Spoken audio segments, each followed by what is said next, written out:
So, a very warm welcome. I'm Shruti Kapila.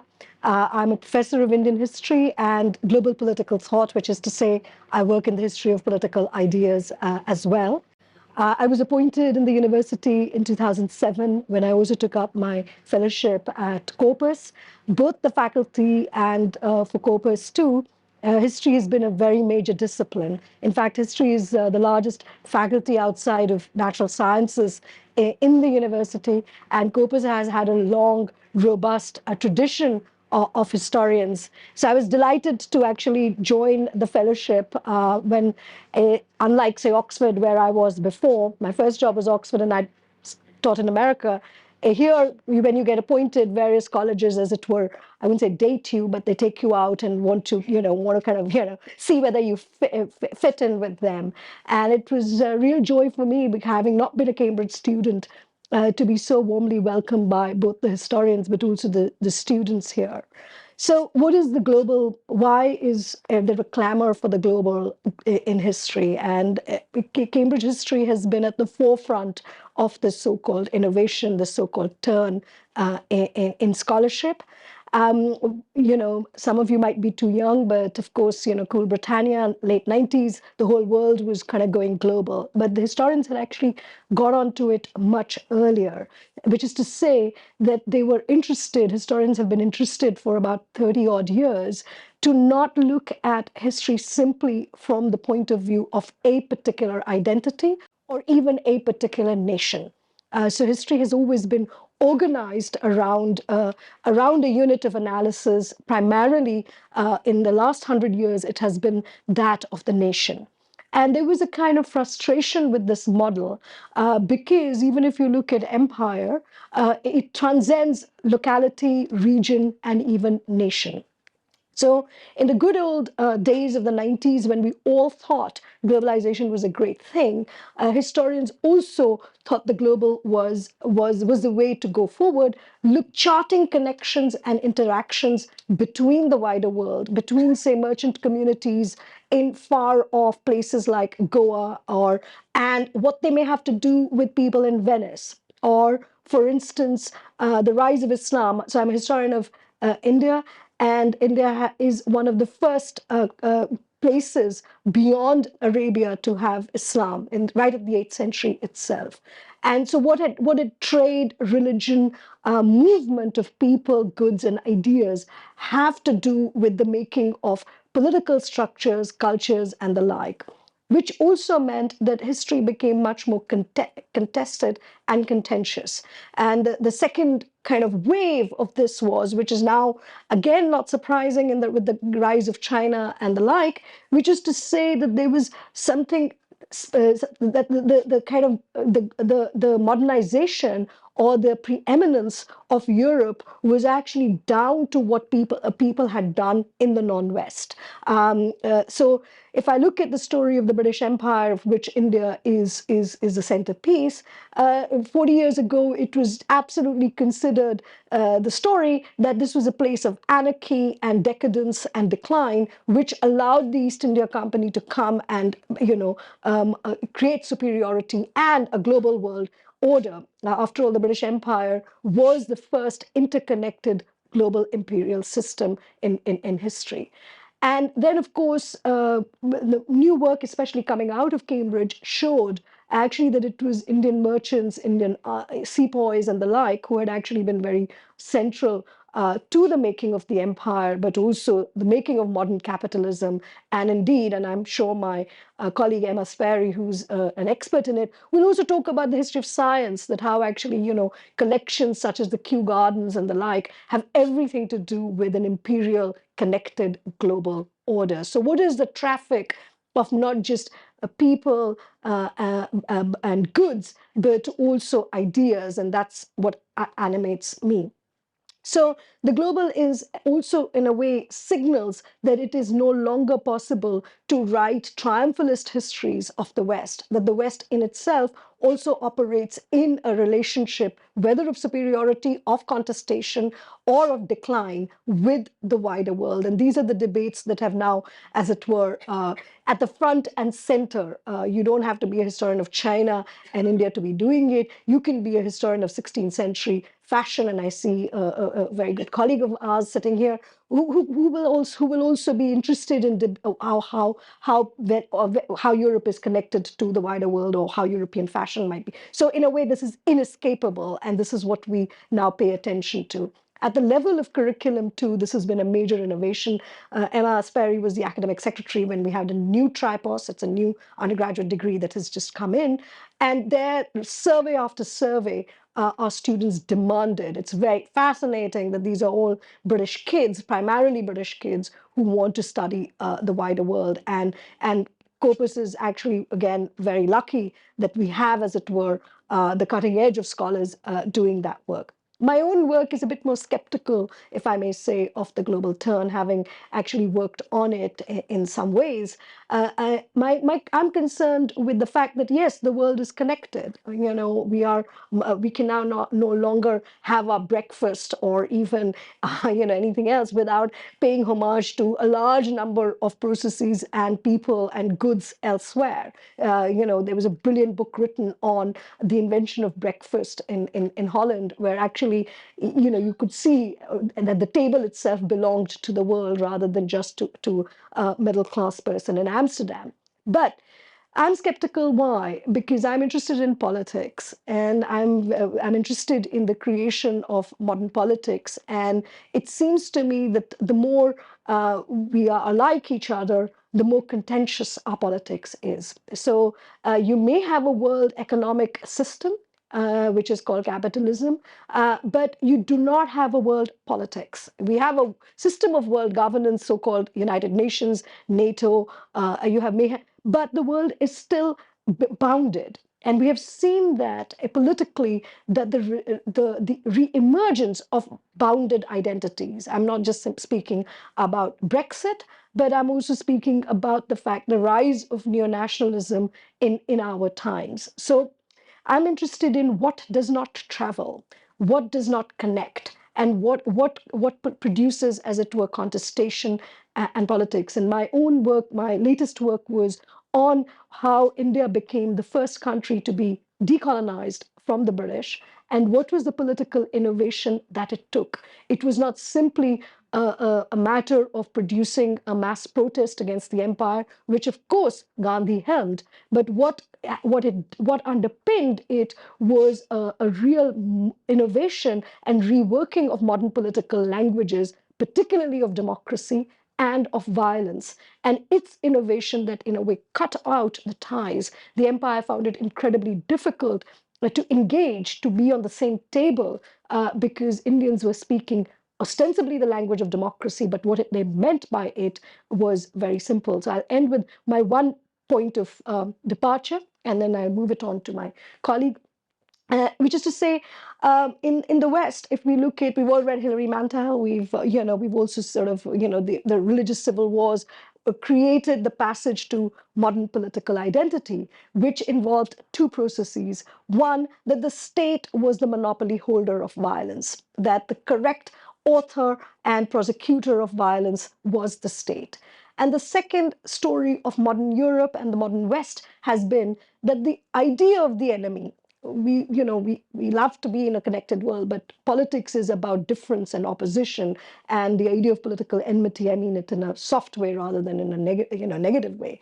But the idea of the enemy has always belonged to the outsider, the refugee, the immigrant, or the foreigner. The Jewish question is a case in point that had to be externalized, and which is what led to vast devastation.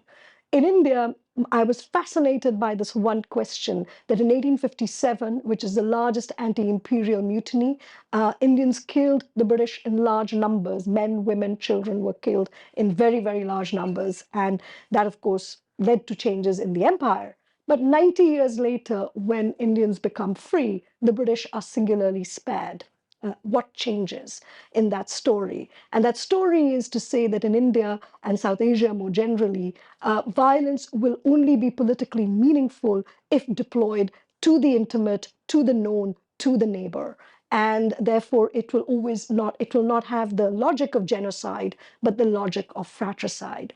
And that way, I think that also speaks increasingly to the nature of our conflicts in the 21st century, where conventional wars have come to an end, but our intimate hostilities have become much more fractious. So I try and posit that actually the story of India in the last 100 years is actually instructive of what is happening to global politics today. So thank you.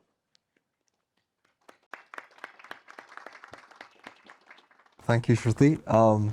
My name is Dr. Amar Sohal. I'm a research fellow here at Corpus Christi. I'm also a scholar of Indian political thought. And I'm going to kind of cut into some of my work, my recent work, and speak a little bit about how it's connected to what I think is also the problematic category of global history. So I've recently completed the manuscript of my first book on Muslim political thought, which comes out of my Oxford DPhil, Muslim Political Thought in Modern India. In essence, it discusses the fate of the minority in the age of the nation state. And so it basically, attempts to set aside the historical and indeed historiographical triumph of the religious partition, not just in Hindu-majority India, but across the decolonizing world. And so my work asks another question of this founding moment from the 20th century, which is that at a time when it was widely believed that identity-based majorities and minorities were incompatible with each other and ought to be separated out into sovereign equals, was it possible to think differently about the problem of religious pluralism in a post-colonial democracy? That's the kind of question I pose. Intervening in a range of debates from the meaning of profane Indian inheritance to the autonomy of and indeed dialogue between different religious theologies, especially of Hinduism and Islam, a set of eminent but neglected Muslim thinkers associated with the Indian freedom struggle showed that it was indeed possible to do that. The minor, or the minority, these critics of Pakistani separatism argued, can conceive of the major not just from an antagonistic point of view and see it as an entity that's set against it, but one which they can uniquely complete. For if the project of unity requires the majority, so this is obviously this is a structural point that I want to get across, and you'll understand it in all political formations. The project of unity between two different groups obviously requires the majority to appeal to the minority, but it's ultimately for the minority to uphold any such appeal, right? The minority has to be a willing partner. So to stress this structural truism, I show that refusing the disempowering status of minority need not always produce a politics of secession or separatism, and might instead steer societies towards unequivocally shared conceptions of sovereignty. So it's a rare kind of anti-majoritarian argument in its own time, and clearly has global significance not only for the history of ideas, but also for contemporary political theory at a time when we are increasingly pressed once again to think about group rights in an era of right-wing populism, and not just in Modi's New India, of course. And yet these ideas have a global import precisely because they are formulated in the colony that is India.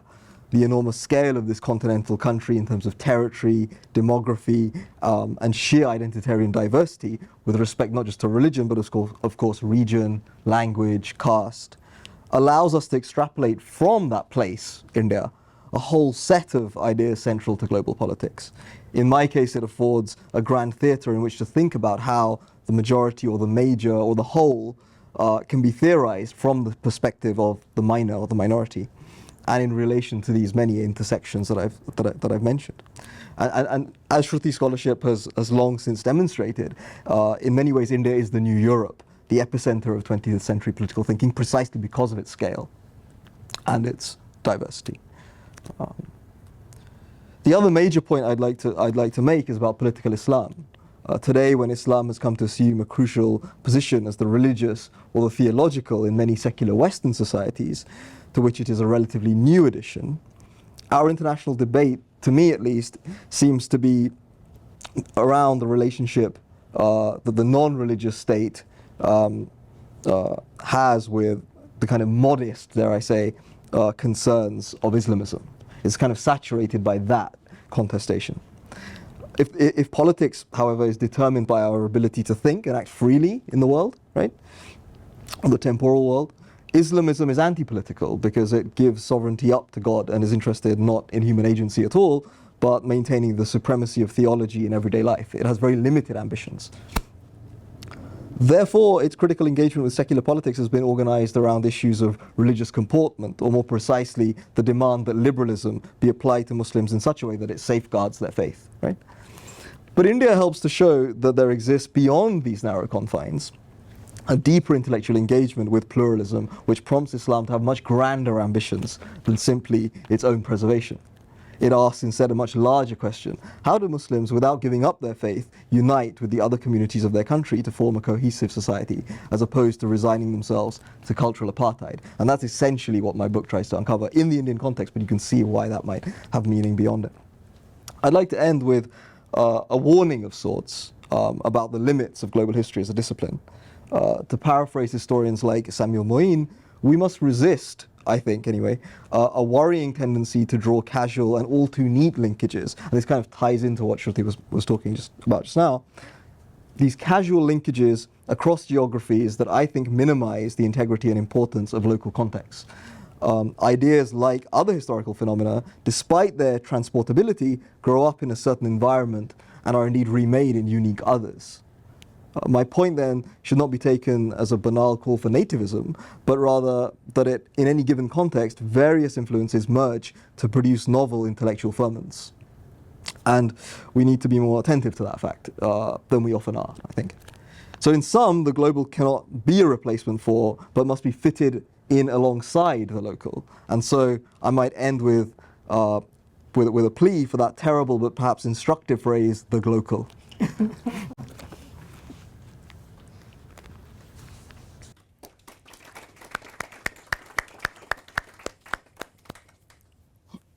Okay, thank you very much, Amar. And my name's Professor Emma Spary, and I'm a professor of the history of modern European knowledge, and the colleague of my two also friends here. And you may well be asking, what's a historian of Europe doing sitting here discussing the global?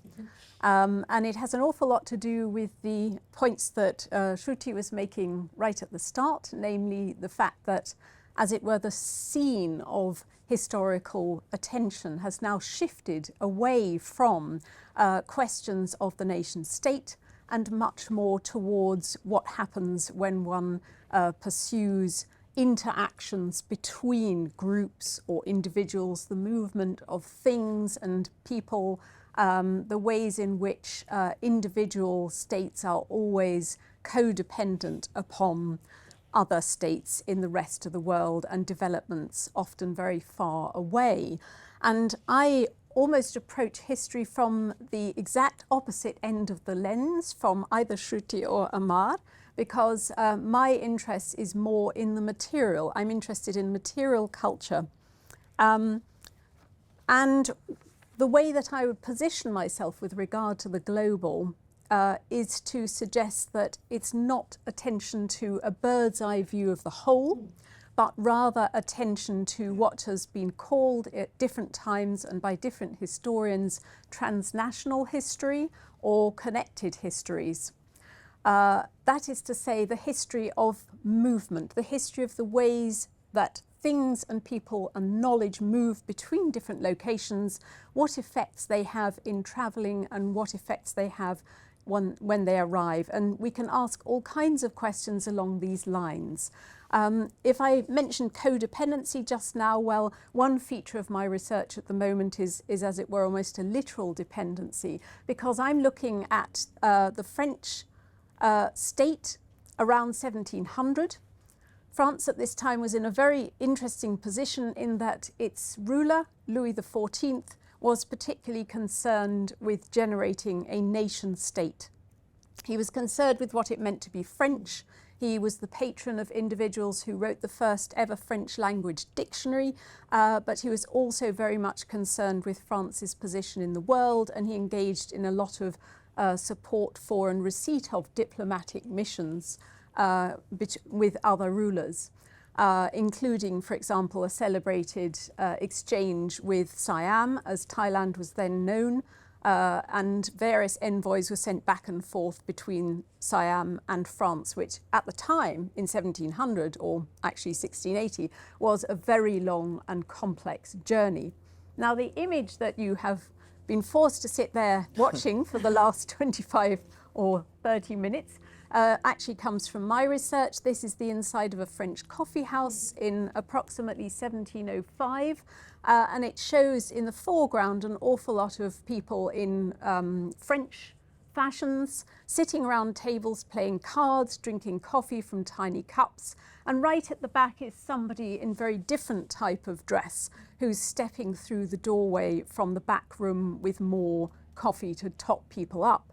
And this is something very trivial, you might think. It's something that really is, as it were, a kind of everyday experience that we've all had. Why does it warrant a history in its own right? Well, the answer is that until at least the middle 1670s, people in France didn't drink coffee, that drink which is now so much associated with the French.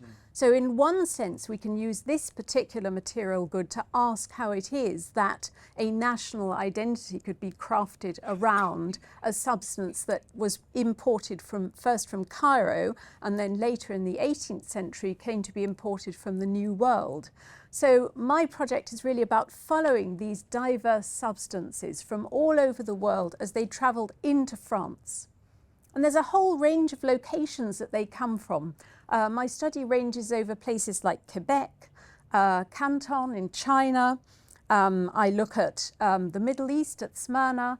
I look at, I look at parts of the German lands, Ulm, for example. I also look across the Channel. And this is all necessary in order to tell the story of the way these things were being consumed in France and how it came to be that people gradually came to depend upon them more and more and to create their identities around these substances in new ways. So one of the most interesting things you can tease out from that is that whereas the king was constantly trying to firm up the boundaries of the nation state in order to make it more authentically French, people sitting there were constantly undoing that work by drinking coffee and taking cinnamon in their medicines and other such things, which made them increasingly dependent on these other spaces in the world. And by the middle of the 18th century, for sure, the crown had basically given up on the attempt to control the influx of foreign materials and people's consumption of them, and had opened the borders of France to a sort of free-for-all for these highly dependent and exciting substances. So the project ranges quite broadly over everything from luxury beverages like coffee, tea and chocolate, to medicines, to spices, to herbs. Among the kinds of questions you can ask with this, and I think this picks up on what Amar was just saying about what's not transportable, is why some things travelled and other things didn't. Because just at the same time that coffee was being taken up in France, other people were touting betel, and that was never to be taken up at all.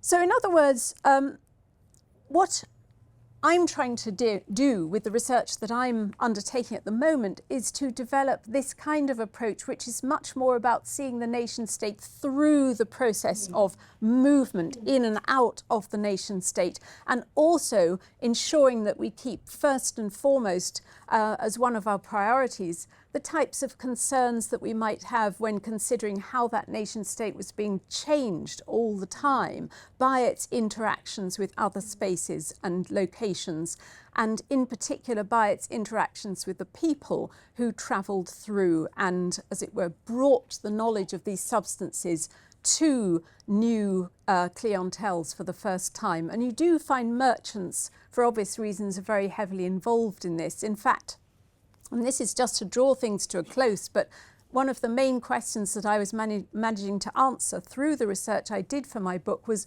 when did the French state actually become interested in its own right in bioprospecting, in reaching out and capturing new substances and making more out of them by propagating them in colonies and in gardens, and then bringing them back to the mainland for a profit. And the answer to that is actually quite simple and rather obvious, which is that it starts to happen at the moment when the king appoints as his foreign minister an individual who is a member of a consortium of long-distance merchants.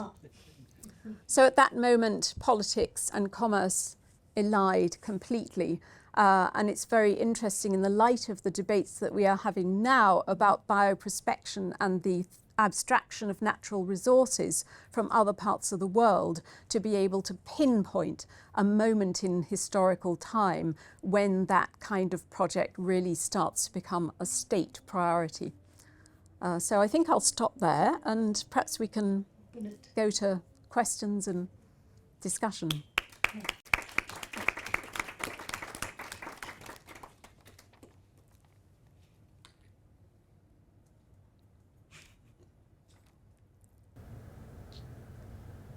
Does anyone have a question? You can't actually see very well. It's hard to see. If you're waving your hands and we can't see you, stand up or something. Yeah. But I think, can I just pick up something that you were Yes. saying? Because I think that was one of the ways in which global history started, was to actually challenge the nation state, and which is to say that, you know, this was too bounded, and that actually we can, a kind of freedom, you know, that we are we're all global now, as it were. And I like that very much, that actually the global is actually producing the national. And I think earlier generation of historians were, I think, too celebratory, much like the 90s, that somehow, you know, all the boundaries had dissolved. In the same way, I think it's quite right that actually nation states are being produced by globality rather than simply dying by on that.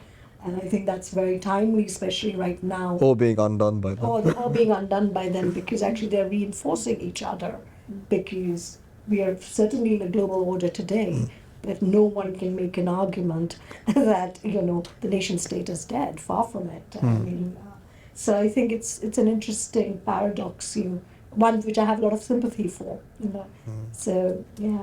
Yes, I mean, I can sort of see that emerging in your story in a sense, and I think it's for precisely those same reasons. It's not coincidental that people who move and travel are posing such problems in that sense. That's exactly right. I mean, to those kinds of enterprises for closing the boundaries, if you understand that. I mean, and it's also, we can take it back to the British Empire itself, because one of the interesting stories about the empire, the British Empire, is unique, precisely because it's the first national empire.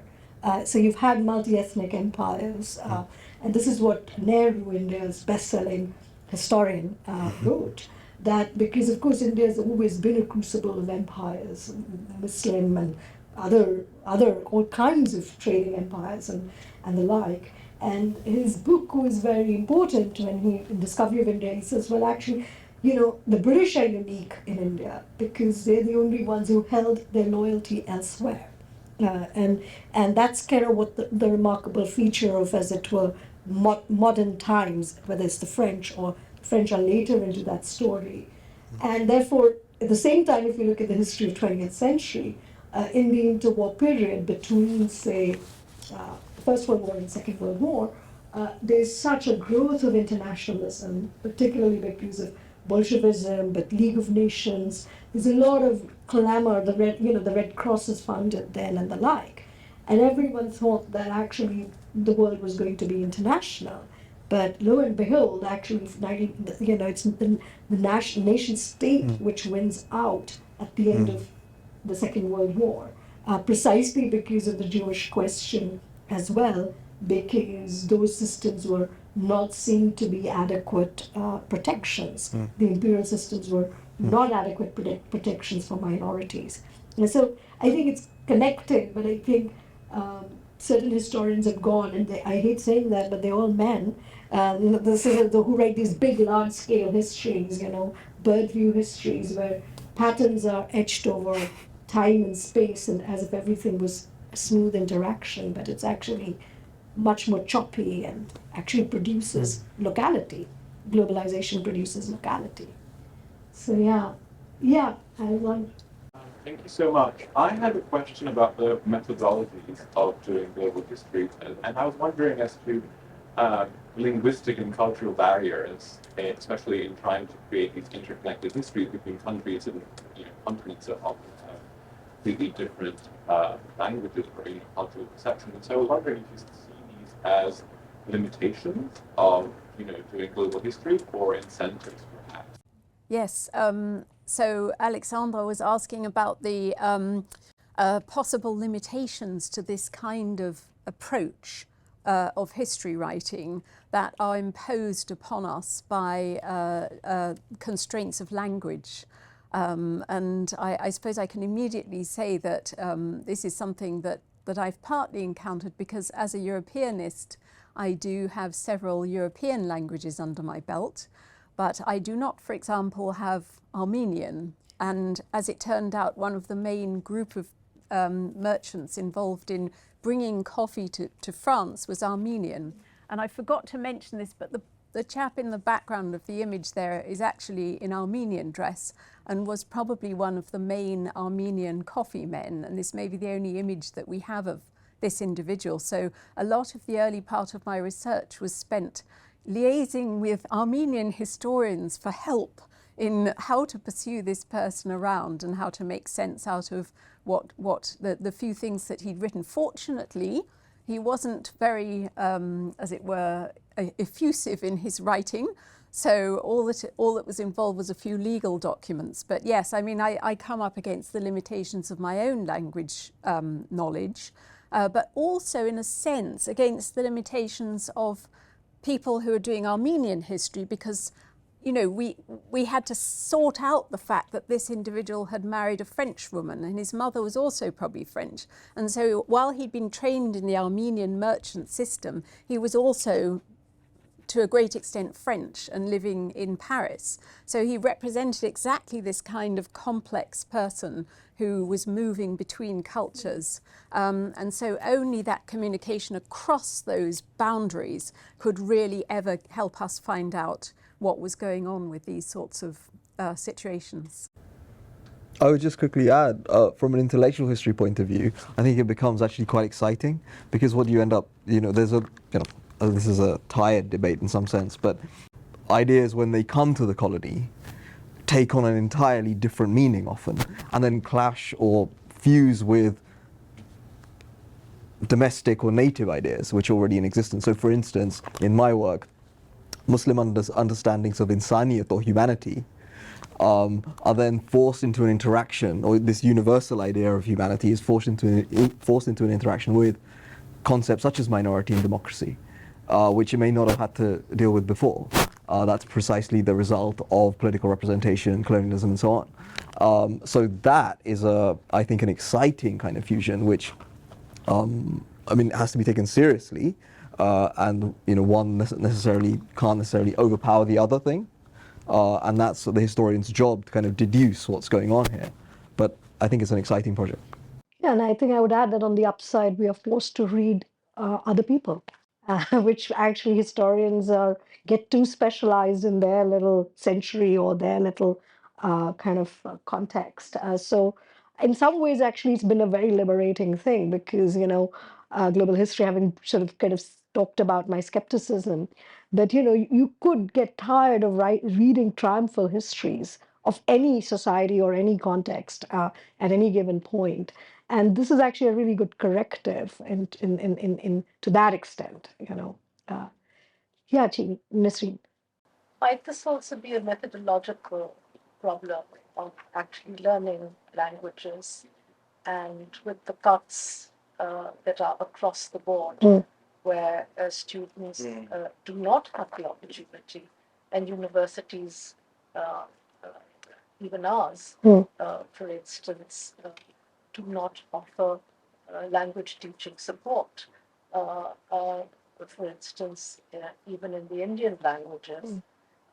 So where to go to the archive and to read some of the original sources, exciting as it might be, there are actual limitations because language teaching is not up to speed. Yeah, so the question is really that there is a kind of resource cut that has taken place in British universities around language training, which is definitely a fact. And it has also come to Cambridge, though Cambridge managed to insulate itself for some time on that. I think the story is both pessimistic and optimistic as far as I'm concerned. So you're wondering, how do you actually train up the next students? So I was involved in the setting up of the MPhil in world history, and there was a big debate whether language should be a condition as part of the degree. And we said it would be, but without making it, as it were, competitive mark. It would not go into the competitive mark.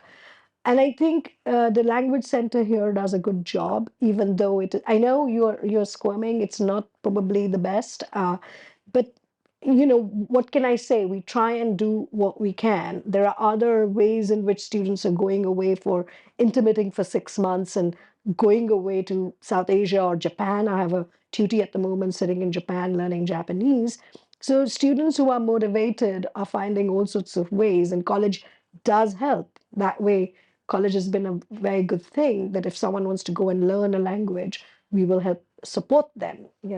So the and the other thing that's going to happen in my lifetime, certainly, and certainly in the coming generations, is that there's going to be a greater degree of collaborations between places like Cambridge and their partners in the so-called global south. So China, there are going to be interesting debates to be had. How do students go and learn? We are at the moment discussing that at the moment, about how to get students to learn Chinese and the like, or and their programs are not just in terms of learning, but they're also kind of joint curricula being forged, and definitely in the next few years there will be joint degrees between comparable institutions. And this is very radical for a place like Cambridge, which is, though been always international, always global, has never really stepped outside of the fence. So it's going to be, it's one of the things that we're all going to be doing, whether it's France or whether it's China or the like. I think if I could pick up on that as well, I mean, it is the case that there is definitely more support for learning European languages. But the problem that we tend to find, because I'm in the modern European subject group, and the problem that we tend to find is that the students, when they arrive with us, have not had adequate language teaching in schools, and a lot of them are afraid of learning languages and don't see it as a useful thing to do. And I'm sorry to say that Brexit has really encouraged that to a great degree. I mean, we've lost quite a lot of funding from that we could have applied for, as it were, for supporting this kind of endeavour. And we've also lost students who would have come and taken language-based history courses. So that has been a really, really sad thing to see. I mean, I personally am very, very committed to encouraging people to learn languages. And almost the first thing I tell my students when they walk through the door and I'm their director of studies is, have you considered learning a language while you're still at university? Because they can do it. They have the spare time, unlike me now, But so I think it is a matter of somehow finding a way to compensate for the problems that, to some extent, the political climate has produced in terms of discouraging people from learning languages and driving them away from good language teaching and not making the resources available. But yes, you're so right. I was hoping to go back to the tension between nationalism and internationalism. Yes. I was thinking of these French people drinking coffee. I was wondering if they perceive themselves as part of a more cosmopolitan elite, or if they see themselves as members of a metropolis that was importing from peripheries.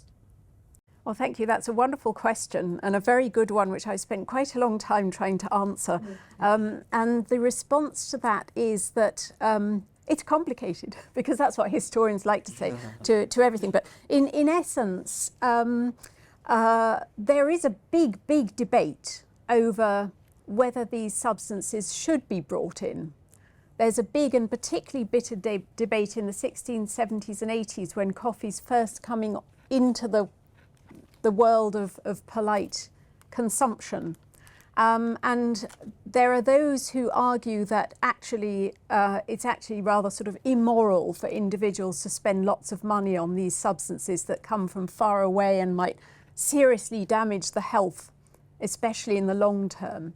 And then there are those who suggest that actually it's quite fun to be experimental, to reach out. And so it's not really done in imperialist vein so much as exploratory vein. It's like a sort of cultural exchange thing, in the same way that you might have a buffet with lots of different cuisines laid out and you don't think about the political implications behind that. I mean, I argue that there are big political implications, which notably have to do with how the nation state is understood, whether it's understood as a purge space that is full of French things that French people should eat, or whether it's understood as a porous space that can acquire new substances.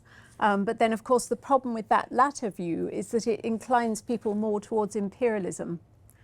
So there's no real escaping the problems that these political situations create for consumers and that consumption produces for the rest of the world.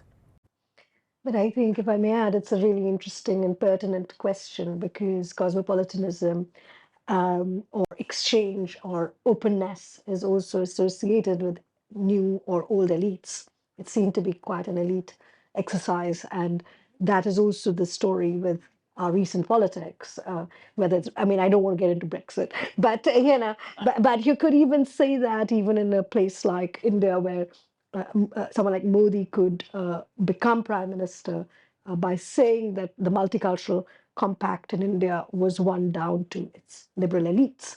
So liberalism, openness, and elitism, have, for some reason, there are reasons you can track it down why they have been closely tied up. And one of the jobs of our work is also going to be to show that interaction has also been from below, of that variety. That openness is not simply the conceit of the elite, as it were. Yeah. So Am I allowed? yeah. Okay. So I think listening to you, Professor Kapila, there's a kind of half-baked question in my head, and that is history across borders. And you've talked about, in your book about violet fraternity. So might history across borders also act as a kind of a balm, where you have these historical conversations about ideas across borders? So might history, which particularly in South Asia has been terribly contested, and even during the colonial period, so might it open up a space of more dialogue across borders? Well, I think the question is whether history can help produce a more open, dialogic world. Yeah. And my answer would be, I wish you were right, but history is also at the forefront of exclusive identities. We all were involved in one form or another, asked to comment on Brexit, but also on recently the Queen's demise and what it meant in terms of empire, Commonwealth. So you get all sides. So history cannot be abstracted. We are from those processes, and that's why it has become very, very political at the moment. Our culture wars are basically wars of our history wars, and I didn't want to go there, because whether you are sitting in India, I've just done a podcast and I'm now fearing for my life. I just done a podcast on Modi, just come here before coming. There's a way in which even the last 100 years of Indian history is being rewritten by very important political actors in India. Here, of course, the question of empire is now everywhere in terms of whether it is formative, whether it is good, whether it is bad. And you can't we can't just say it will be dialogic. It will be part of the contest. It is the contest. I'm not saying that it should be. I'm rather um, uh, asking it as a kind of a utopian question. I think our classrooms are great. I mean, but the thing is, our classrooms are now much more. I mean, I've been now teaching here 15 years. I mean, it's a very big shift in also the student population. The student body is much more politicized on all sides. So it's not as that one could just go in and just speak our minds. It's actually it's an important and delicate moment for the profession, both inside the classroom and outside it. Yes. I just wanted to say that perhaps history is too contested a site to actually make it the sphere for allaying antagonism in politics. And maybe perhaps we should, if we take, say, the Gandhian solution to it and say, well, actually, let's park history aside and do contemporary ethics instead. That might be a better solution, because ultimately there are just too many competing narratives, and people are not willing to have debate based on truth, for instance. Truth doesn't really matter. Truth itself is contested, and truth claims are meaningless after a while, because they just become A against B. And so perhaps history is actually not the realm in which one can. It cannot offer utopia. Maybe we need to think about, we need a future-oriented politics that imagines something else, which is a departure from the past. That's what I'm trying to do.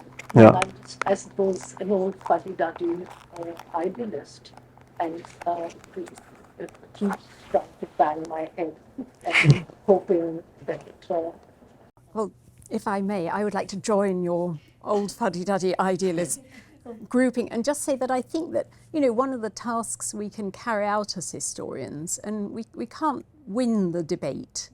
The terrain is, as both my colleagues have just said, very, very contested. The polarization is high. The language that's used is difficult to accommodate within scholarly debate, as it were. And I think in the end, we're faced with a situation where actually we're slightly talking at cross purposes, in that there are some issues on which no amount of what is said by more liberal historians will ever be accepted on the other side. And vice versa. But I think that what we can do, at the least, is to multiply the examples, the counter-examples to a history that is nationalist and exclusionary and centred just on the sovereign nation. And that's sort of what I'm trying to do here. I mean, I fear that I too would probably not go down well with some French commentators by saying, actually, these people who are bringing coffee are not just Armenians who pop in, and are disreputable, but are really very affluent, wealthy individuals, merchants travelling in their own right, highly educated. I can make that point in a book that I publish. Somebody's going to read it. Whether it will ever make a difference in the long term, I don't know, but it makes a difference. So again, from my, I suppose, rose-tinted glasses, my response is that, living in England for the past 52 years, and having read a bit of European history and looking at the long history of wars that the European countries have fought with each other, and indeed with Britain, they seem to be getting along quite well these days. So I cling on to my hope for utopia. Thank you. Yeah. Any? We Yeah. have time for just one more question. Yeah. Regarding the Ukrainian war, we could see that most of the countries in the global south were quite reluctant to be involved in it, Yes. saying it's a kind of European Yes. cultural war. How do you think that countries like in India Yes. do understand this idea of, as you just said, it's a cultural European thing, and how do they relate to that? Well, Political interest, sorry. yeah, but I mean, Political interest, which no, it's not just that. I mean, the thing is, it's very formative. That's exactly what the podcast was on. It was The Economist, which was got two of us to argue about what is going on with it. Okay, ostensibly this is a European war, but its greatest consequences are in Asia because it has everything to do with China. And the problem is twofold. You could look at the story in two ways. One, which is that India has historically been a friend of Russia's, and therefore will not go against Russia. But that actually is not the full truth here. The full truth of the matter really is that it is in a place like country like India is now caught out because Russia and China are on the same side, and India has the largest border with China, and it's a hostile border. It is not a friendly border. So it's not simply about trade. And I think so. In fact, this is where actually this very European drama story is not simply about liberal internationalism or any of that. It's really how the story of China as a geopolitical power is going to be negotiated. And there are historical reasons for yeah, I mean, for seeing how India might be navigating it. I mean, the Indian foreign minister at the moment is in Russia, and is considered to be a negotiator for not peace but a settlement, and precisely because India is also in the last 20 years become very close to America, precisely because of the rise of China. So I think that's also the story, that these post-colonial legacies, these post-Europe legacies are now global. One piece of war is not going to leave anything just affected. It's not limited to the Urals or to Moscow. It's yeah. no, precisely that. I think that India would be encircled by Russia, China, and indeed Pakistan in a situation where it takes the Western position. It's not possible. But yet its future is allied with the West. So this is yeah. Yeah. Yeah. So it's a balancing act. Yeah. Yes, and I think if I just add one final point, which is that, even in European terms, the outcomes have been, as it were, unexpected, and in the sense that consumer behaviours become a bargaining chip. Are people going to protest about suddenly having their fuel supply cut off or cut down? And so from that point of view, it's a war that's immediately brought very much to everybody's doorstep this question of the connectedness of different geographical locations. So there's different ways of understanding it as international. Mm. Great, thank you so much. If you can all please join me in thanking our speakers for a very interesting and wide-ranging conversation. Thank you. Thank you very much. Thank you.